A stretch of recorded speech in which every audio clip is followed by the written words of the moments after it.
En début d'année 2024, le Nigeria s'était plaint du nombre de diplômes falsifiés présents dans son administration. Ces faux diplômes provenaient essentiellement du Bénin, du Togo, du Niger, du Kenya et de l'Ouganda.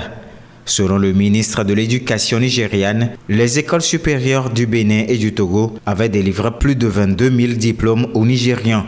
Ces diplômes avaient par la suite été reconnus faux, puisqu'il a été démontré que les étudiants nigérians détenteurs de ces diplômes n'ont pas suivi normalement les cours ou n'ont même pas passé leur examen. Cette situation a poussé le Nigeria à suspendre tous les diplômes universitaires en provenance des deux pays. 8 mois après, le Nigeria a procédé à une levée partielle de cette suspension suite aux vérifications d'authenticité de certaines universités. Ainsi, le Nigeria reconnaît désormais les diplômes délivrés par l'Université de Lomé, l'Université de Kara, l'Université catholique de l'Afrique de l'Ouest UCAO. Côté Bénin, 5 universités sont aussi jugées dignes.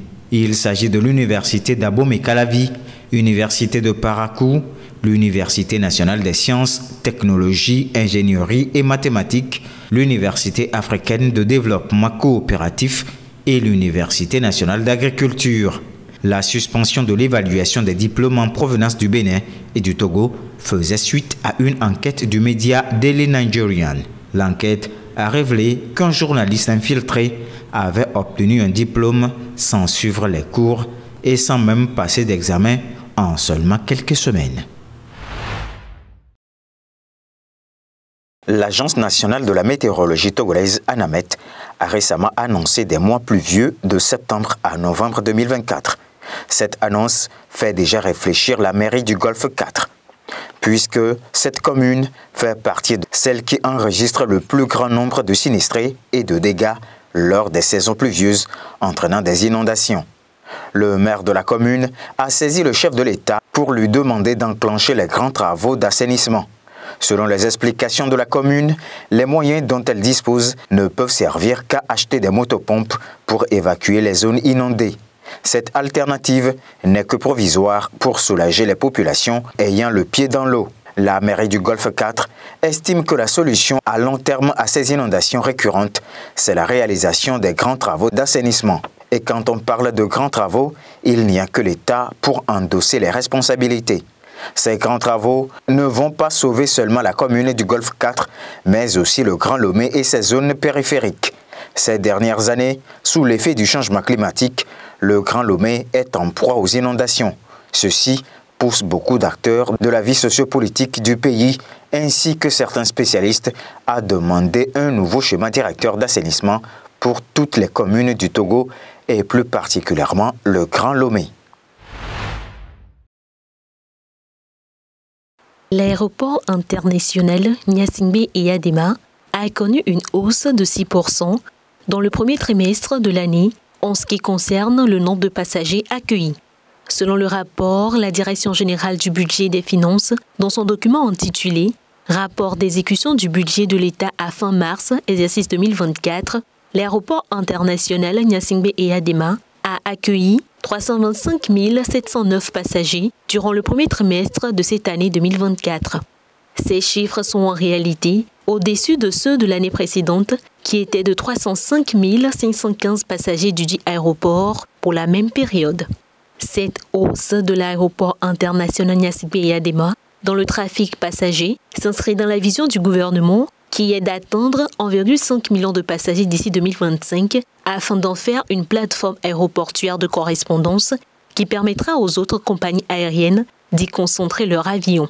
Notons que depuis la fin de la pandémie du Covid-19 en 2020, où l'aéroport n'a enregistré que 460 000 passagers, il s'est inscrit dans une optique de tendance positive qui consiste à avoir chaque année une évolution en ce qui concerne le nombre de passagers.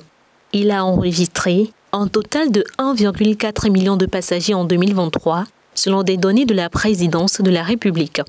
Rappelons que l'ouverture de nouvelles lignes aériennes ont été faites à partir de l'aéroport international Gnassingbé-Eyadema, dont 2 par Ethiopian Airlines et 4 par la compagnie aérienne Askai.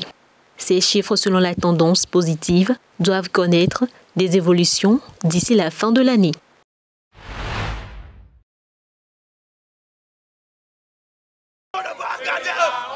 10 jeunes Nigériens ont comparu dimanche devant la Haute Cour fédérale d'Abuja. Ils sont accusés d'avoir tenté de déstabiliser le Nigeria lors des manifestations contre la mauvaise gouvernance, la fin des subventions sur le carburant ou encore la corruption. Crime, trahison, incitation à la mutinerie, les accusés ont tous plaidé non coupables des 6 chefs d'accusation à leur encontre. Il leur est reproché d'avoir planifié intentionnellement un plan de déstabilisation du Nigeria entre le 1er juillet et le 10 août dernier. Leur détention provisoire a immédiatement été ordonnée en attendant que la Haute Cour délibère sur une éventuelle remise en liberté sous condition ou une condamnation. Leur procès se tiendra le 11 septembre prochain. Ces manifestations avaient entraîné la réaction de l'armée. Plus de 2000 personnes avaient été arrêtées et plus de 1400 autres traduits devant différents tribunaux. Secoué pendant plus de 10 jours, le gouvernement nigérien avait utilisé tous les moyens, dont la force selon plusieurs ONG, pour faire taire les manifestants.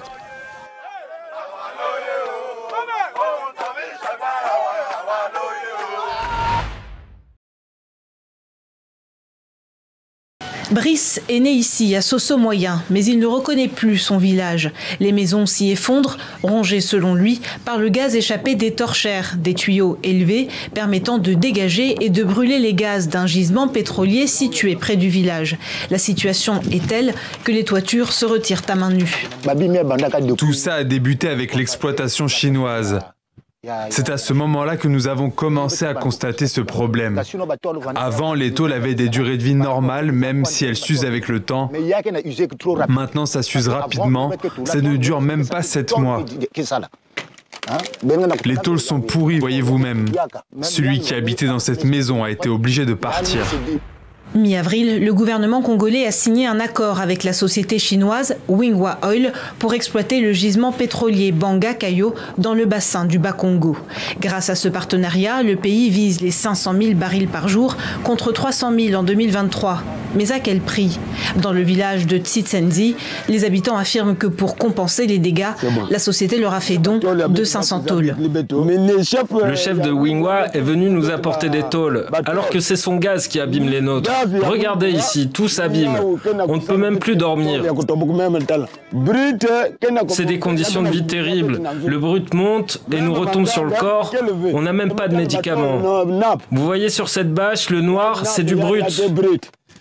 Les habitants dénoncent aussi de terribles conséquences écologiques. Christine Massema, cultivatrice de safou, affirme être au chômage technique après la contamination de ses arbres. Ça, c'est un safoutier. Là-bas aussi, c'est un safoutier. Partout ici, il y a des safoutiers. Mais cette foutue maladie du pétrole abîme nos arbres. La fumée, là, tout s'abîme. Les feuilles tombent. C'est très difficile. À sa mort, mon mari m'a laissé 7 hectares de terrain et je ne peux rien en faire. Je ne peux rien vendre. Je suis veuve et je souffre. Une situation d'autant plus grave que depuis 2022, un décret stipule que l'éventage intentionnel de gaz ne doit pas compromettre la sécurité des personnes et des installations. En cas de doute, une enquête peut être diligentée par le ministre des Hydrocarbures chargé de délivrer les autorisations d'éventage du gaz.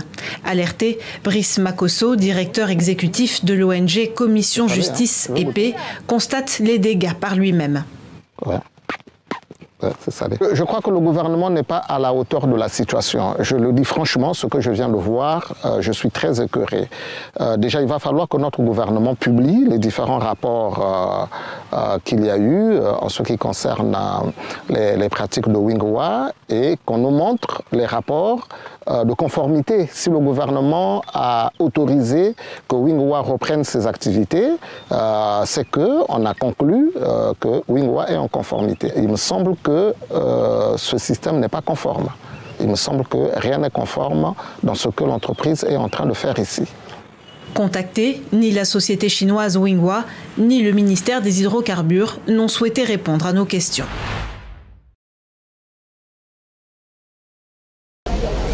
En Ouganda, le bilan du glissement de terrain de la semaine dernière s'élève désormais à 35 morts, dont 12 jeunes, selon la police qui a indiqué vendredi qu'au moins 28 autres personnes sont toujours portées disparues. L'accident s'est produit vendredi dernier en fin de journée, lorsqu'un pan important de la décharge de Kitezi s'est détaché à la suite de pluies torrentielles. Il s'agit d'une montagne d'ordures dans la banlieue nord de Kampala, la capitale. Des dizaines de maisons situées à proximité ont été ensevelies avec leurs habitants endormis. Mercredi dernier, 9 autres corps ont été retrouvés en plus des 26 initialement annoncés. La police a notifié des difficultés à identifier certains corps nouvellement repêchés en état de putréfaction avancée.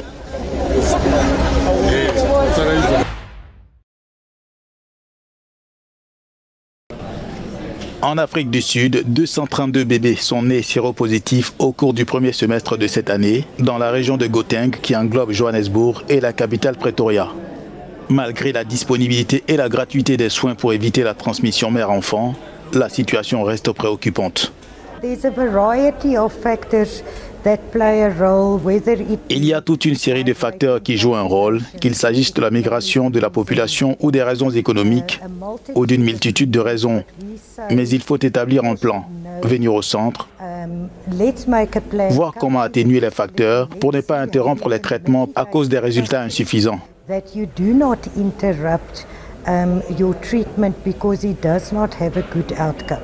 Le traitement est parfois interrompu en pleine grossesse pour certaines femmes, pour des raisons diverses, notamment la migration, et des bébés sont contaminés à l'allaitement. Après mon accouchement, j'ai continué à prendre mes médicaments et ma fille a également reçu certains médicaments pour éviter qu'elle soit infectée. Mais cela n'a pas duré longtemps. Au bout de 6 mois, on lui a fait arrêter les médicaments. Les infirmières continuaient à lui faire passer des tests pour vérifier si elle était séropositive ou séronégative. Elle allait bien, elle était séronégative.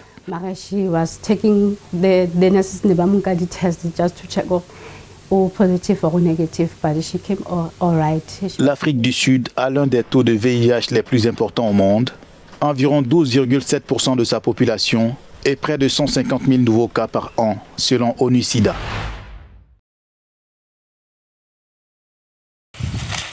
La Banque africaine de développement a annoncé lundi un versement de 11,2 millions de dollars au Malawi pour faire face à la sécheresse causée par El Niño. Cette somme débloquée par la BAD et le groupe African Risk Capacity fait suite à la déclaration d'état de catastrophe datant de mars dernier par le gouvernement du pays d'Afrique australe.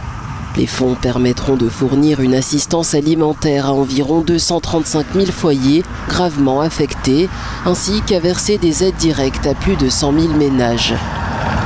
Cette situation s'inscrit dans un contexte régional préoccupant où la communauté de développement de l'Afrique australe indique que 17% de la population nécessite une aide d'urgence. Au Malawi, la sécheresse a anéanti les récoltes dans 23 des 28 districts du pays, exacerbant une crise alimentaire aiguë. En dépit des pronostics peu favorables, il espère tout de même convaincre. Derniers instants de campagne pour Youssef Aouchiche. Le candidat du Front des forces socialistes prône davantage de justice sociale. Il appelle notamment à doubler le salaire minimum. Nous voulons prêter plus d'attention aux questions sociales, car les personnes démunies vivent dans de très mauvaises conditions. Le pouvoir d'achat se dégrade considérablement et les gens souffrent.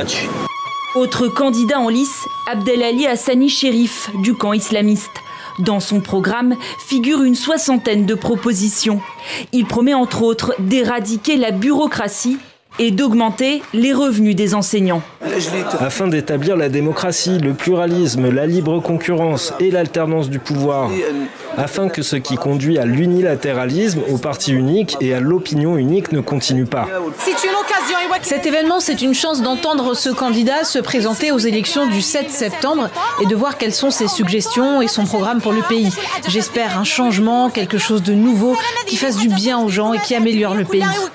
Une alternative qui a peu de chances d'advenir, alors que ce scrutin semble jouer d'avance. Au total, seuls 2 candidats sur les 16 prétendants ont été autorisés à concourir, en plus du 3e, le président sortant.